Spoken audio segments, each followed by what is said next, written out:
టీడీపీలో విభేదాలు పెరుగుతున్నాయి. ఎక్కడి దాకా వెళ్ళాయంటే ఒకరి మీద ఒకరు పోటీగా ఒకరి బలహీనతలను ఒకరు బయట పెట్టుకునేటంత స్థాయికి చేరాయి. తిరుపతి కేంద్రంగా ఒక మంత్రి రాసలీలలు సాగిస్తున్నారు అంటూ టీడీపీ అధికార ప్రతినిధి సుధాకర్ రెడ్డి ఆరోపించారు.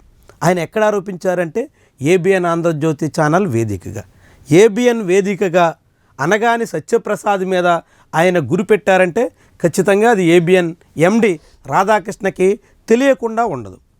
ఏబిఎన్ ఎండి రాధాకృష్ణకి తెలిసిందంటే అది తెలుగుదేశం పార్టీ అధిష్టానం, ముఖ్యంగా రాధాకృష్ణతో సన్నిహితంగా ఉండే చంద్రబాబుకి సమాచారం ఉండే ఉంటుంది.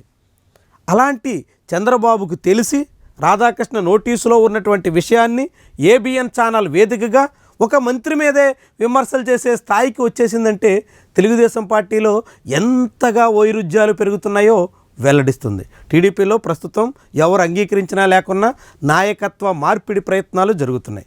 ఒకసారి నాయకత్వం మార్పిడి జరిగినప్పుడు అనేక ఆపసోపాలు పడాల్సి ఉంటుంది. పాత కొత్త నాయకత్వం మధ్య విభేదాలు ఖచ్చితంగా బయటపడతాయి. ఆ విభేదాల నేపథ్యంలోనే ఇప్పుడు నారా లోకేష్ వర్గం, చంద్రబాబు వర్గం అన్నట్టుగా కనిపిస్తోంది. ఈ వర్గ విభేదాల కారణంగానే ఒకరి మీద ఒకరు దండెత్తే స్థాయిలో కూడా వ్యవహారాలు నడిపేస్తున్నట్టు కనిపిస్తుంది. ఏబిఎన్ ఛానల్ వేదికగానే మంత్రి అనగాని సత్యప్రసాద్ మీద రాసలీలల విమర్శలు కూడా చేశారంటే ఇదంతా పక్కా వ్యూహంగానే అనేక మంది అంచనా వేస్తున్నారు. తెలుగుదేశం పార్టీలో అనగాని సత్యప్రసాద్ మీద ఆంధ్రజ్యోతి గడిచిన కొంతకాలంగా గురిపెట్టింది.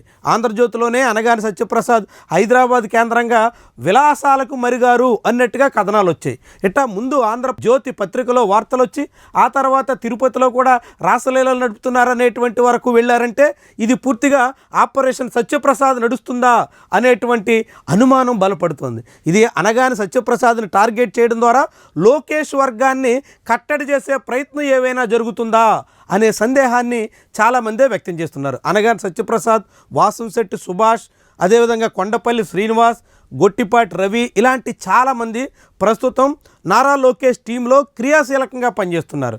నారా లోకేష్తో అత్యంత సన్నిహితంగా మెలుగుతున్నారు. ఇంకా చెప్పాలంటే నారా లోకేష్ ఆశీస్సుల మూలంగానే వాళ్ళంతా మంత్రివర్గంలో కొనసాగుతున్నారు.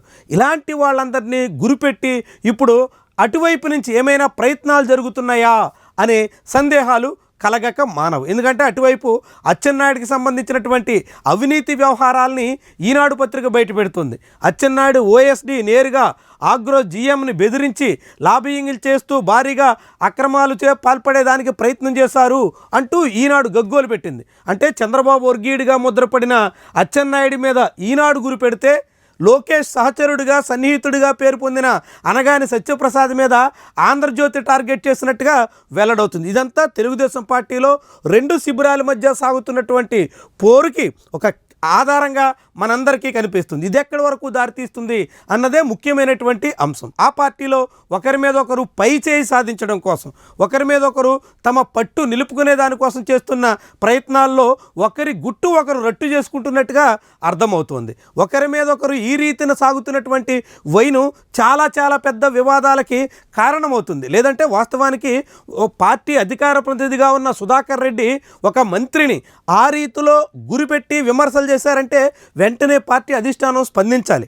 అలాంటి కామెంట్ చేసినందుకు అతన్ని నియంత్రించాలి, ఆయన మీద చర్యలకు పూనుకోవాలి. అయినా కానీ సుధాకర్ రెడ్డి మీద ఎటువంటి చర్యలు తీసుకోవడానికి టీడీపీ అధిష్టానం పూనుకున్న దాఖలాలు ఎప్పటివరకైతే కనిపించట్లేదు. అంటే ఇదంతా పార్టీలోని కీలక నేతలకి, ముఖ్యంగా నెంబర్ 1, 2లుగా ఉన్నటువంటి ఇద్దరిలో ఏదో ఒక శిబిరానికి తెలిసే జరుగుతుంది అనే విషయం రూఢి అవుతుంది. తద్వారా ఆంధ్రప్రదేశ్ అధికార పార్టీ తెలుగుదేశంలో అటు చంద్రబాబు ఇటు నారా లోకేష్ వర్గాల మధ్య పోటీ తీవ్రతరమవుతున్నట్టుగా, ఒకరినొకరు కట్టడి చేసుకోవడానికి తగ్గట్టుగా ఇలాంటి లీకులు ఇస్తున్నట్టుగా, ఈ లీకుల పరంపరలో టీడీపీ పరువు పోతున్నా, ప్రభుత్వం అప్రతిష్ట పాలవుతున్నా, నేరుగా మంత్రులే అక్రమాలు రాసలీల వంటి వ్యవహారాల్లో ఇరుక్కున్నారనేటువంటి విషయం జనం దృష్టికి పోతున్నా పట్టించుకోకుండా ముందుకు సాగుతున్నటువంటి విషయం స్పష్టమవుతుంది. మరి ఇది ఎక్కడి వరకు సాగుతుంది, ఎన్నాళ్ళని నడుస్తుంది, ఈ రీతిని ఆధిపత్య పోరుంటే ఆ పార్టీ పరువు ఏమవుతుంది?